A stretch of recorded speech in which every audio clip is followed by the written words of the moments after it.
बिस्मिल्लाहिर्रहमानिर्रहीम। अस्सलाम वालेकुम नाज़रीन, आप यूट्यूब चैनल देख रहे हैं। मैं इमरान ख़ान हूँ। नाज़रीन, जब स्विट्ज़रलैंड में मुज़ाकरात हो रहे हैं, पाकिस्तान वहाँ पे मौजूद है, अमेरिका है, कतर है और ईरान की क़यादत भी वहाँ पे मौजूद है। तो उस वक्त जंग दोबारा होते होते बची है। वजह यह है कि ईरान में शदीद इज़्तिराब था।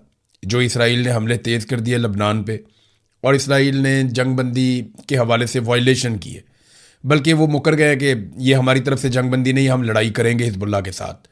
और वो वहाँ लबनान पे लगातार अटैक कर रहे हैं। अब ईरान के अंदर काफ़ी इज़्तिराब था, बहुत गुस्सा था। वो वापस जवाब देने की तैयारी कर रहे थे। उस वक्त कतर और पाकिस्तान मुतहर्रिक हुए।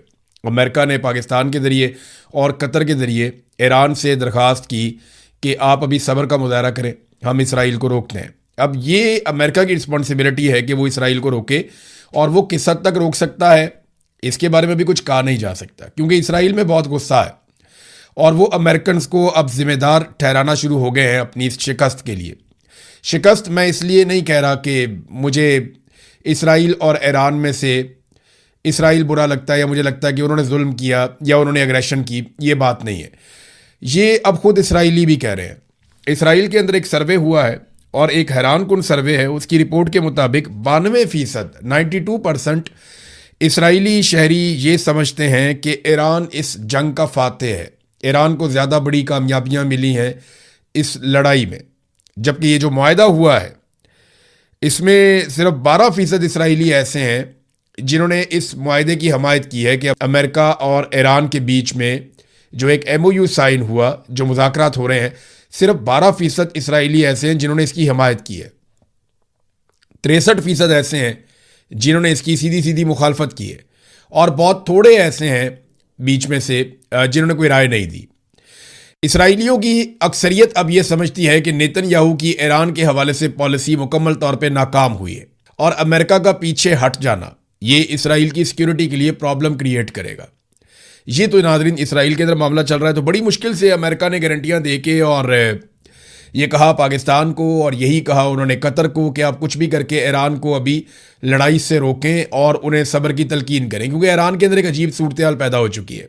ईरान की जो सियासी क़यादत है, जिसमें कालीबाफ और नाम लिया जाता है इराक़ची का, ये और इनके हमायती वो ये सोचते हैं कि हमें मुज़ाकरात में जाना चाहिए और ईरान को मज़ीद जंग नहीं करनी चाहिए।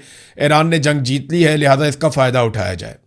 जबकि सुप्रीम लीडर मुश्तबा खामनाई और उनके हमायती जो बहुत बड़ी तादाद में है, और ईरानी फ़ौज भी उस तरफ है, तो उनका ये मानना है कि नहीं, अमेरिका के साथ इस किस्म का कमज़ोर मुआहदा नहीं करना चाहिए, हमें बड़ी मजबूती से अमेरिका के सामने खड़े होकर बात करनी चाहिए, और हमारे साथ धोखा हो सकता है।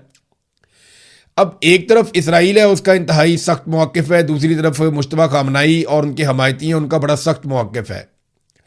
जबकि अमेरिका अपने मौक़िफ़ से पीछे हट चुका है और कुछ हद तक लचक दिखाई है ईरान की क़यादत ने, लेकिन उन पर शदीद दबाव है। अगर इसराइल बार बार हमले करता है और बार बार जंग बंदी की खिलाफ वर्जी करता है, तो फिर ईरान के पास रास्ता बचेगा नहीं, शदीद तरीन अवामी दबाव पैदा हो जाएगा। सुप्रीम लीडर की लोकेशन क्या है, ये बहुत इंपॉर्टेंट है कि वो कहाँ पे हैं और किस तरह से मौजूद है। देखिए, अभी जो आयतुल्लाह अली खामनाई की शहादत के बाद उनका नमाज जनाजा, उनकी तदफीन की तकरीबात, और ये बहुत सारा कुछ होगा आने वाले दिनों में। जुलाई के दूसरे हफ्ते में ये सारा कुछ होगा। पहले हफ्ते में शुरू हो जाएगा, दूसरे हफ्ते तक ये चलेगा। फ्यूनरल जो तदफीन का सारे मराहिल है वो होंगे। अब इसमें मुश्तबा खामनाई को ऐसा लगता है कि वो सामने आएंगे पहली मरतबा, और उनकी मेडिकल कंडीशन भी अब पहले से बेहतर बताई जा रही है। तो अगर वो सामने आते हैं तो उनकी सिक्योरिटी के बड़े मसाइल हैं। दूसरा, वो अभी जिस जगह पे हैं ईरान के अंदर, जो ईरानी क़यादत है, उनमें से भी बेशतर लोग नहीं जानते कि मुश्तबा खामनाई किस जगह पे महफूज हैं, किस शहर में हैं, किस जगह पे हैं, किस नौइयत की वो सिक्योरिटी है जो उनके आसपास है। तो ये बहुत कम लोग जानते हैं, हत्ता कि ईरान के अंदर बहुत ताकतवर लोग भी नहीं जानते कि जो ईरान के इस वक्त के सुप्रीम लीडर हैं वो किस जगह पे महफूज मकाम पे मौजूद हैं। क्योंकि ईरान के अंदर से ही खबरें लीक होती हैं, ईरान के अंदर से ही लोग गद्दारी करते हैं, और उसके नतीजे में बमबारी होती है। पहले इससे ईरान के बहुत सारे साइंटिस्ट शहीद हो गए, बहुत सारे जर्नैल शहीद हो गए, बहुत नुकसान हुआ ईरान का, बार बार हुआ, उनके इंटेलिजेंस के लोग शहीद हो गए। तो अब वो मुश्तबा खामनाई को मुकम्मल तौर पे हाई सिक्योरिटी के अंदर रखे हुए हैं। तो फिलहाल तो नादरीन जंग होते होते रुक गई और अच्छी बात यह है कि अब मुज़ाकरात होंगे। कतर और पाकिस्तान जो है वो इसके अंदर सालसी का रोल प्ले कर रहे हैं, जबकि अमेरिका और ईरान के बीच में मुज़ाकरात हो रहे हैं। जेडी वेंस से अमरीकी वफद ने उनकी क़यादत में पाकिस्तानी वफद से मुलाकात की। यहाँ पे शहबाज शरीफ थे और उनके साथ फील्ड मार्शल आसिम मुनीर थे और दीगर लोग थे। उस तरफ से जेरेड कुशनर जो डोनाल्ड ट्रंप के दामाद हैं, स्टीव विटकॉफ, और जो क़यादत कर रहे हैं वो जेडी वेंस जो अमेरिका के नायब सदर हैं। अमरीकी नायब सदर ने फील्ड मार्शल आसिम मुनीर का शुक्रिया अदा किया और शुक्रिया अदा करते हुए कहा कि आपने जो हमारे लिए किया उसके लिए बहुत शुक्रिया और ये आप ही कर सकते थे। तो ये बात बिल्कुल उनकी दुरुस्त है कि फील्ड मार्शल आसिम मुनीर ने अमरीकी मफाद के लिए बहुत ज़ोर लगाया। उन्होंने बहुत कोशिश की अमेरिका को इस गर्दाब से निकालने के लिए जिसमें अमेरिका अपनी गलती से इसराइल के उकसाने पर फंस गया था। तो अमेरिका को इस सारी सूरत हाल से और इस दलदल से निकालने के लिए फील्ड मार्शल आसिम मुनीर साहब ने भरपूर जद्दोजहद की है। ये बात सबको तस्लीम करनी चाहिए और अमेरिका के लिए वो हर हद तक गए हैं। डोनाल्ड ट्रंप को कई मौक़ों पर जो फेस सेविंग मिली वो फील्ड मार्शल आसिम मुनीर ने दी है। शहबाज शरीफ से दिलवाई बेशक, पाकिस्तान का नाम इस्तेमाल हुआ, लेकिन फील्ड मार्शल आसिम मुनीर ने ना सिर्फ बार बार डोनाल्ड ट्रंप को फेस सेविंग दिलवाई बल्कि अमेरिका को इस गर्दाब से निकालने के लिए उन्होंने अपनी पूरी जिद्दोजहद की। और पाकिस्तान के जितने ताल्लुकात थे ईरान के साथ 70 साल या उसके साथ एक हमारी हमसायगी है, वो एक बरादर इस्लामी मुल्क है, उनको इस्तेमाल किया किसी तरह भी अमेरिका को इस डिफ़िकल्ट सिचुएशन से निकालने के लिए। तो अभी अमेरिका पूरी तरह से निकला नहीं है क्योंकि इसराइल अमेरिका को किसी भी वक्त इस मामले में मुकम्मल तौर पे दोबारा फंसा सकता है। तो अब ये अमेरिकन पे डिपेंड करता है कि वो किस तरीके से इसराइल को रोक कर रखते हैं। और अगर इसराइल बाज नहीं आता तो फिर इसराइल और ईरान दोनों को आपस में दो दो हाथ कर लेने दें। मेरी गारंटी है कि 2-4 दिन के अंदर इसराइल हमेशा के लिए बाज आ जाएगा। अब Nadreen, field marshal Asim Munir साहब ने यह एपिसोड तो कर दिया, लेकिन अब थोड़ा सा वक्त निकालें और भारत का सांस बंद करें। आपको वो स्टेटमेंट याद ना, ये जरा दोबारा सुन लें आप, DGISPR का ये सुने आप। हिंदुस्तान का मोदी कहता है कि हम तुम्हारा पानी बंद कर देंगे, तुम हमारा पानी बंद कर दोगे, हम तुम्हारा सांस बंद कर देंगे। जी, आपने सुना कि फील्ड मार्शल के जो DGISPR है वो क्या कह रहे हैं कि तुम हमारा पानी बंद करोगे, हम तुम्हारा सांस बंद कर देंगे। तो ज़रा भारत का सांस बंद कर दें मेहरबानी करके, क्योंकि भारत ने हमारा पानी रोक लिया और लगातार पानी रोक रहा है। ये इंटरनेशनल प्लेयर्स जो हैं ये एक दूसरे के साथ मफाद की लड़ाई लड़ते रहेंगे, इनकी जंगें चलती भी रहेंगी और सुलह भी होती रहेगी। आप उसमें रोल प्ले कर रहे हैं, बड़ी अच्छी बात है, लेकिन जो असल काम है, जो ड्यूटी है आपकी, जिसके लिए पाकिस्तानी कौम आपको तनख्वाह देती है, वो काम करें प्लीज़। हमारा पानी भारत से छुड़ा कर दें, हमारे पानी पे कब्जा हो गया। राणा सनाउल्लाह को बयान दिए हुए लगभग 48 घंटे हो गए हैं, 2 दिन हो गए, लेकिन अभी तक इंडिया से पानी छुड़वाने का अमल शुरू नहीं हुआ। राणा सनाउल्लाह ने कैटेगोरिकली कहा कि ये खबर 100% नहीं बल्कि 110% दुरुस्त है कि भारत ने हमारा पानी रोक दिया और भारत हमारे पानी पे कब्जा कर चुका है, और वो जब चाहेगा पाकिस्तान को खुश्क साली का शिकार कर देगा और जब चाहेगा पाकिस्तान को सैलाब के अंदर डबो देगा। तो ये बड़ी ज़्यादती है। तो एक तो अब फील्ड मार्शल साहब को टाइम निकाल के थोड़ा पाकिस्तान पे और पाकिस्तान के वसाइल पे तवज्जो देनी चाहिए जो भारत छीन रहा है, जो उनकी प्राइम ड्यूटी है। नादरीन, बलूचिस्तान के अंदर जो है वो एक अजीबोगरीब सूरत हाल पैदा हो गई मारंग बलोच के हवाले से, और उनके साथ जो दीगर लोग इस वक्त गिरफ्तार हैं और उन्हें जेल के अंदर रखा गया है। पहले उनके ऊपर ट्रायल हो रहा था, उनको अदालत में लाया जाता था, फिर बाद में सिस्टम डर गया और उन्हें अदालत में लाना बंद कर दिया। अब इससे पूरी दुनिया में तासुर क्या जा रहा है? तासुर ये जा रहा है कि मारंग बलोच को अगर कोयटा में सिक्योरिटी नहीं दी जा सकती तो ये कैसे दावा कर सकते हैं कि बलूचिस्तान में अमनो अमान है। बलूचिस्तान में अमनो अमान की सूरत हाल का अंदाज़ा आप यहाँ से कर लेंगे। एक निहत्ती खातून है, एक अकेली लड़की, उसको अदालत में पेश नहीं कर सकते, हालांकि थोड़ा सा फासला, उसको निकालें और निकाल कर अदालत में लाकर पेश करें। लेकिन बहादुरी का लेवल ये है कि एक लड़की को अदालत में पेश करने से डरते हैं। तो डॉक्टर मारंग बलोच जो हैं उनका पहले जेल ट्रायल शुरू किया गया और अब एक नया ट्रायल शुरू किया गया है जिसे फेसलेस ट्रायल कहते हैं। मारंग बलोच की बहन ने इसके ऊपर बड़ी आवाज़ उठाई है, लोग बार बार एहतजाज करते हैं। फेसलेस ट्रायल क्या होता है? उन्होंने ये बताया मीडिया को कि ना जज का पता है, ना प्रोसिक्यूटर का पता है कि वो कौन है, और ना गवाह का पता चलेगा कि वो कौन है और उसने क्या गवाही दी है। तो इस तरीके से ये केस चलाया जाएगा। ये फेसलेस ट्रायल कहलाता है। ऐसे ट्रायल की ज़रूरत क्या है क्योंकि कोई भी जज सामने आकर इतना बड़ा जुल्म करना नहीं चाहता। अब ऐसा लगता है कि पीर वाले दिन मारक बलोच को मुकम्मल तौर पे कुछ सजा सुना दी जाएगी और उनको जेल के अंदर पक्का पक्का बंद कर दिया जाएगा, क्योंकि निज़ाम अब इस मामले पे तुल गया है कि वो एक लड़की का सामना नहीं कर सकता। यानी इतने सारे बंदूकों वाले हैं, आपके पास सरकार है, हुकूमत है, सारा कुछ है, एक निहत्ती लड़की है, आप उसका सामना नहीं कर सकते। वो अदालत में आती है, आप फिर डरते हैं उससे। उसको आपने कहा जी हम जेल के अंदर इसका ट्रायल करेंगे, फिर आपने कहा जी हम इसका फेसलेस ट्रायल करेंगे, और अब उसका वकील जो है और उन्होंने बाइकआउट कर दिया। उन्होंने कहा जी ये तो हमारे जो फेयर ट्रायल का हमारा राइट है वो हमसे छीना जा रहा है। यानी जो हमें फेयर ट्रायल का राइट आईने पाकिस्तान देता है वो हमसे छीना जा रहा है। वो आइन की बात कर रहे हैं, वो रियासत के आइन की बात कर रहे हैं। उन्हें कहते हैं जी फेयर ट्रायल का राइट है वो हमें दिया जाए, कि अदालत कम से कम हमें मौका तो दे अपना मुकदमा लड़ने का, लेकिन मौका नहीं दिया जा रहा। अब फेसलेस ट्रायल के खिलाफ उन्होंने वहां पे धरना दे दिया जेल के अंदर, मारंग बलोच ने और उनके साथियों ने। अब वो जो धरना है उसके बाद बाहर आते हैं लोग, वो भी एहतजाज करते हैं, उनकी फैमिली, बाकी लोग आते हैं, वो भी एहतजाज करते हैं बलूचिस्तान के अंदर कि जनाब आप ज्यादती कर रहे हैं इन लोगों के साथ। उन्होंने ये केस प्रेजेंट करने से इनकार कर दिया, उनके लॉयर भी बाहर हो गए। तो अब हुकूमत ने अपनी तरफ से एक वकील शामिल कर दिया है, और ये जो वकील शामिल किया गया है ये जनाब पाकिस्तान तहरीक इंसाफ का ILF का साबिक सदर है बलूचिस्तान का। अब आप अंदाजा करें कि ये सूरत हाल है कि PTI का जो सदर है इकबाल शाह इसका नाम है, और अब ये मुकदमा लड़ रहा है। तो जो मारंग बलोच के साथी हैं उन्होंने राब्ता किया पाकिस्तान तहरीक इंसाफ से, जी ये क्या ज्यादती है। एक तरफ आप ये कहते हैं कि आप हमारे कॉज को सपोर्ट कर रहे हैं, जो हम पुरअमन जिद्दोजहद कर रहे हैं बलूचिस्तान में अमन के लिए, जबरी गुमशुदगियों के खिलाफ हम आवाज़ उठा रहे हैं, इंसानी हकूक़ के लिए। आप कहते हैं जी आप कॉज को सपोर्ट करते हैं, और ऊपर से आपका जो वकील है इकबाल शाह, जो आपका साबिक सदर रहा है, ये मुकदमा लड़ रहा है जाके सरकार की तरफ से मारंग बलोच का वकील बन के। मारंग बलोच ने इसको वकील नहीं बनाया, मारंग बलोच ने अपने वकील को कहा कि तुमने मेरा केस नहीं लड़ना, ये ज्यादती और जुल्म है। तो रियासत ने क्या किया, ये जो इकबाल शाह साहब हैं, जिनकी इमरान खान साहब के साथ ये फोटो भी आप देख लें, ये ILF के साबिक सदर भी रहे हैं वहां बलूचिस्तान में, और ये बारशार के इलेक्शन भी पाकिस्तान तहरीक इंसाफ के वोटों की बुनियाद के ऊपर क्लेम करते हैं। अब ये जो इकबाल शाह साहब हैं ये वहां पे रिप्रेजेंट करेंगे मारंग बलोच को उनकी मर्जी के खिलाफ।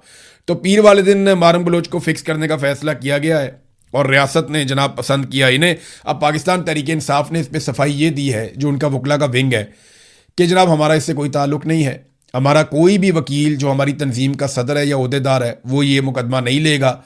कोई पर्सनल कैपेसिटी में लेना चाहे तो वो ले सकता है। तो ये तो कंडेम करना चाहिए था, बल्कि डिसओन करना चाहिए था पाकिस्तान तहरीक इंसाफ को, कि हमारी पॉलिसी के खिलाफ अगर ये वकील जा रहा है तो फिर इसका हमारी तंजीम के साथ किसी किस्म का कोई ताल्लुक नहीं है। लेकिन पैसा और इख्तियार बड़ी चीज़ है, लोगों से बड़े बड़े काम करवा लेता है। मारंग बलोच आवाज़ उठा रही है अपने लोगों के लिए, उसे किस बात का लालच है। वो जेल के अंदर बैठी हुई है, तकलीफ बर्दाश्त कर रही है, उसके साथी तकालीफ बर्दाश्त कर रहे हैं, पूरा ख़ानदान उन्होंने तबाह करवा लिया है, बहुत सारे लोगों की मसकशुदा लाशें मिली हैं, बेशुमार लोग जो है वो जबरी तौर पे गुमशुदा किए गए हैं। अब वो इंसानी हकूक़ के लिए, बलूचिस्तान के हकूक़ के लिए आवाज़ उठाती है तो ताकतवर लोग डर जाते हैं, और एक लड़की का सामना करने की बजाय इतने बुज़दिल हैं कि उसको उठाकर जेल के अंदर बंद कर दिया। नाज़रीन, एस्टेब्लिशमेंट अपने बिल की हमायत में खुद सामने आ गई है। यानी ये जो इन्होंने बिल पेश किया था ना, कि जिसके घर के अंदर मर्जी जाके टावर ठोक दें आप, जिधर मर्जी आप कब्जा करके आप अपनी तारें बिछा लें, तो ये एक अजीबोगरीब किस्म का जो बिल लाया गया था PMLN की शिजा फातिमा की जानिब से, जो ख्वाजा आसिफ की भांजी हैं उनकी जानिब से जो लाया गया, अजीबोगरीब काम किया गया। कोई भी इसको डिफेंड नहीं कर पा रहा। तो मिलिट्री एस्टेब्लिशमेंट के जो अपने सोशल मीडिया, काला चैनल वगैरह इस किस्म के जो लोग हैं, ये मैदान में आ गए और इन्होंने डिफेंड करना शुरू कर दिया इस बिल को, कि जनाब ये तो बिल ही बहुत अच्छा है, इसमें तो कमाल काम हो रहा है। यानी पूरे पाकिस्तान में कोई भी जी शऊर आदमी इस भोंडी हरकत को डिफेंड नहीं कर पा रहा, लेकिन मिलिट्री एस्टेब्लिशमेंट के जो अपने सोशल मीडिया के वर्कर्स और चैनल्स हैं, काला चैनल समेत, वो अब इसके दिफा में सामने आ गए हैं। तो खुलकर वो ये चाहते हैं कि कंट्रोल उनका होना चाहिए, और उनका रिटायर्ड जर्नैल जो बैठा हुआ है PTA के ऊपर, उसके बाद ये इख्तियार होना चाहिए कि वो कंपनियों के जरिए से जिस मर्जी आदमी की प्रॉपर्टी के अंदर बढ़ जाए, और जो घुसने की इजाज़त ना दे उसके ऊपर जनाब जुर्माना भी कर दिया जाए, करोड़ों रुपए का, उसको उठाकर जेल के अंदर भी बंद कर दिया जाए। ख्वाजा आसिफ साहब की नाजरीन वक्तन फवक्तन गैरत जागती है। यानी अभी उन्होंने वीगो डालों के ऊपर अटैक कर दिया।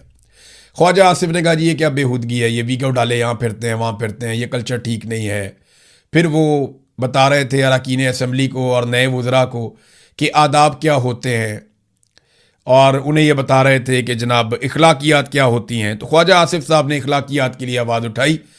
ये वो शख्स है जो उस वक्त नहीं बोला जब नकाब पोश इसी ऐवान के अंदर कौमी असम्बली में दाखिल हो गए थे।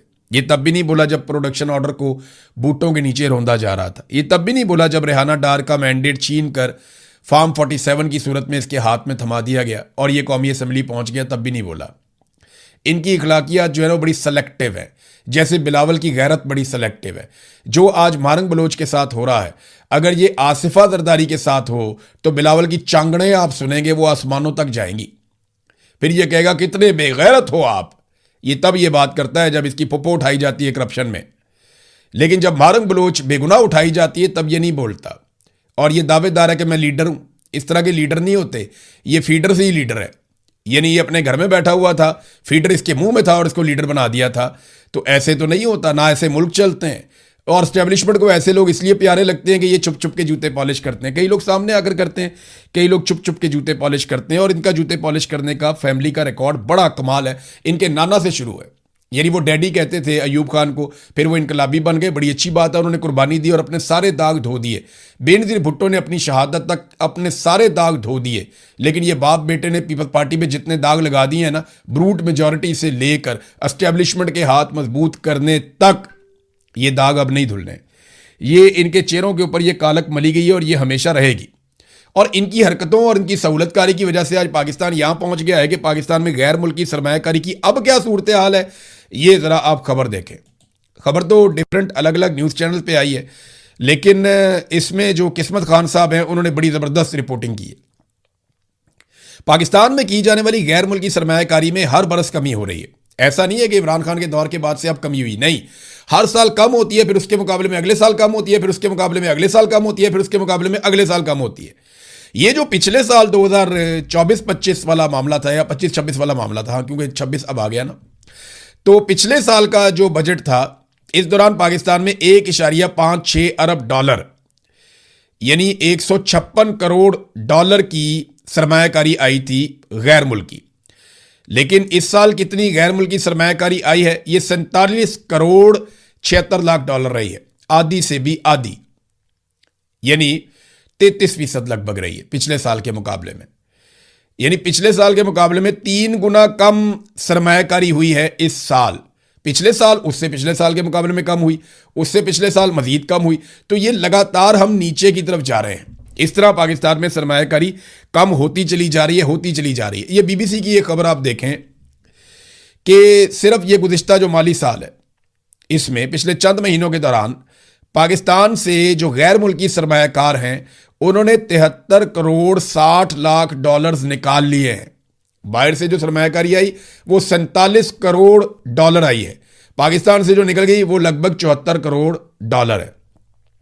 जितनी आई उससे दुगनी लगभग निकल गई। ये है पाकिस्तान के अंदर इस वक्त सरमायाकारी की सूरत हाल। ये पाकिस्तान के साथ कर दिया इस टोले ने, पीपल्स पार्टी ने और PMLN ने, इन दोनों ने मिलकर। नादरीन, असद उमर साहब ने एक ट्वीट किया और सजाओं के हवाले से बताया। मैं चाहूंगा मैं ज़रूर आपको वो ट्वीट पढ़ के सुनाऊं जो यास्मीन राशिद साहबा के साथ, उमर चीमा साहब के साथ, महमूदुर रशीद साहब के साथ और एजाज चौधरी साहब के साथ हुआ। उन्होंने कहा जी एक ऐसे मुकदमे में यास्मीन राशिद, एजाज चौधरी, महमूदुर रशीद और उमर चीमा को सजा सुना दी गई जो जिस वाक़े का मुकदमा था उस दिन ये चारों पहले ही गिरफ्तार होकर जेल में मौजूद थे। यानी जिस दिन मुकदमा हुआ, जिस वाक़े के ऊपर यह मुकदमा हुआ, जब वो वाक़या हो रहा था तो असद उमर साहब बता रहे हैं कि ये सारे उस दिन जेल में थे। अंदाजा करें आप। और ये जेल के अंदर से तफ्तीशी ने कहा मेरे पास इनके खिलाफ कोई सबूत नहीं है, लेकिन फिर भी इन्हें सजा दे दी गई। अदर मशवानी साहब ने अब बताया कि इनको टोटल सजाएं हुई कितनी है। ये 17 साल की सजाएं मिला करना अब तक दी गई झूठी सजाएं डॉक्टर यास्मीन राशिद को और सेनेटर एजाज चौधरी को और उमर सरफराज चीमा को, इन तीनों को अब तक 280 साल की सजा सुनाई जा चुकी है। तीनों को, 280 एक को, 280 दूसरे को, 280 तीसरे को। और मियां महमूद रशीद साहब को अदर मशवानी साहब के बकौल जो टोटल सजा अब तक हुई है वो 268 साल हुई है। इनके अलावा भी 4 वर्कर को सजाएं सुनाई गई जो वकूआ के दिन जेल के अंदर थे लेकिन इसके बावजूद उन्हें सजाएं सुना दी गई हैं। ये नाजरीन पाकिस्तान के अंदर सूरत हाल है। यानी आपको हैरत नहीं होती कि एक बंदा जेल के अंदर है, बाहर वकूआ होता है, उसको जेल के अंदर सजा हो जाती है कि जनाब तुमने ये किया वकूआ, और उसको सजा सुना दी जाती है। और यास्मीन राशिद जिन्होंने हजारों जिंदगियां बचाई, हजारों ऑपरेशंस किए, सारी जिंदगी इंसानियत के लिए उन्होंने वक्फ की है, ऐसी खातून के ऊपर जो है वो 280 साल तक की सजाएं सिर्फ इसलिए सुना दी गई कि उन्होंने आसिम मुनीर की बात नहीं मानी। आसिम मुनीर साहब के मौक़िफ़ से उन्होंने इख्तलाफ किया और वो अपने मौक़िफ़ पे डट गई। एक मिलिट्री जनरल इतना ताकतवर होता है पाकिस्तान में कि वो जो चाहता है निज़ाम से करवा लेता है। ये बात नवाज शरीफ भी जानते हैं, इसलिए आजकल नवाज शरीफ धीमे धीमे रहते हैं। नाज़रीन, एक आखिरी खबर मैं आपको सुनाता हूँ, वो ये है, ये जियो न्यूज़ पे आई है। खबर यह है कि खैबर पख्तूनख्वा हुकूमत ने वफाक को ग्रांट इमरान खान के साथ मुलाकात से मशरूत कर दी है। इस पे जो है स्टेटमेंट शफी जान का भी है, इस पे एक स्टेटमेंट मुजम्मिल असलम का भी है। देखिए, ये कि इमरान खान से मुलाकात करवाएं फिर हम वफाक को जो है वो ग्रांट देंगे, जो कटौती हम तब करेंगे वरना हम पैसा आपको नहीं देंगे। अब केपीके ने बजट तो बड़ा बैलेंस पेश किया और अच्छा बजट पेश किया, मैंने उसको पढ़ा है, वो निस्बतन एक बेहतर बजट है इतने वसाइल में। लेकिन मुझे ये समझ नहीं आ रही, इतनी बड़ी पॉलिटिकल पार्टी है, अब वो रिश्वत देगी इमरान खान से मुलाकात के लिए? वो इमरान खान जिसमें पाकिस्तान में जेल से बैठकर 2/3 अक्सरियत ले ली, वो इमरान खान जो पाकिस्तान के अंदर उसके बदतरीन मुखालिफिन कहते हैं कि वो आज भी 90% तक मकबूल है, वो इमरान खान जिससे निज़ाम इतना डरता है कि उसको सामने नहीं ला सकते, उसकी आवाज़ नहीं सुनवा सकते, वो इमरान खान जिसके साथ पाकिस्तान के नौजवानों की अक्सरियत खड़ी है, उसकी पॉलिटिकल पार्टी इतनी मजबूर है कि उस इमरान खान से एक मुलाकात के लिए वो पैसे ऑफर कर रही है कि अगर हमसे पैसे लेने हैं तो ये सौदेबाजी करो, हम तुम्हें पैसे देते हैं, तुम हमारी इमरान खान से मुलाकात करवा दो। ये बहुत कमज़ोरी है। इमरान खान नौजवानों को शायद इसलिए तो नहीं लाया था कि वो इस किस्म की कमज़ोरी शो करेंगे।